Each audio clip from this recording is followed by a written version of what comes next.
अगाडि कतिजना बस्नु भएको छ 3 जना बस्नु सिटको अगाडि चालक सहित 3 जना बस्नु कि कति हो यसो गर्नु त तल तपाईँहरूलाई यस्तो हो कि बारम्बार भन्नु नपरोस् कि जति सबै लाएर सवारी साधन चलाइराख्नु यो नगर्नु न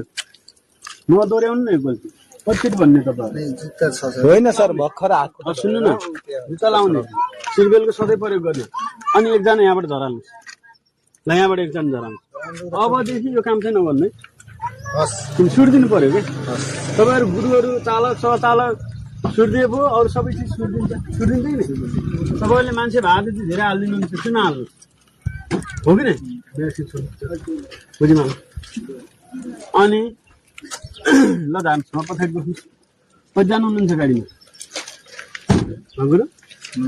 सधैँ यो हामीले जहिले पनि भनिराखेर हामीले मात्रै भनिराखेर यो समस्या सल्भ हुँदैन कि है ट्राफिकले के अनि के गर्यो भन्ने तपाईँहरू सुन्दिनु बारम्बार भन्ने तपाईँहरूले कारवाही गरेर अर्को गरेर एबिडी रोकेर यो चाहिँ समस्या सल्भ हुँदैन हुन्छ अगाडि 3 जना हाल्नुहुन्छ किन हाल्नुहुन्छ मिल्दैन भने पछाडि हाल्नुहोस् न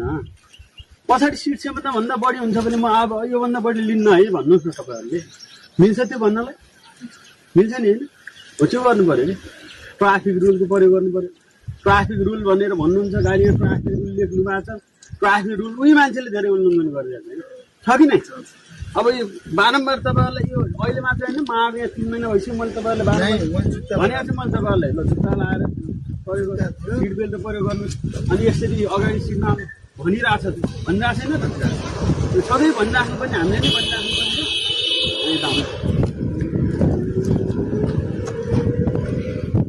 कतिजना हुन्छ यहाँ नमस्ते है नमस्ते सबैजनालाई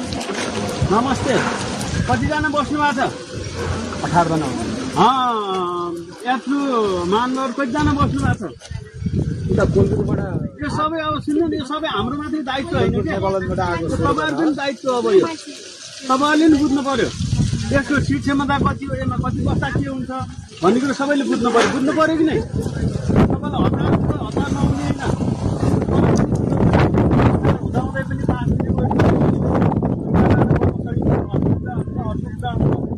ट्राफिकले रोक्यो किन मलाई भन्यो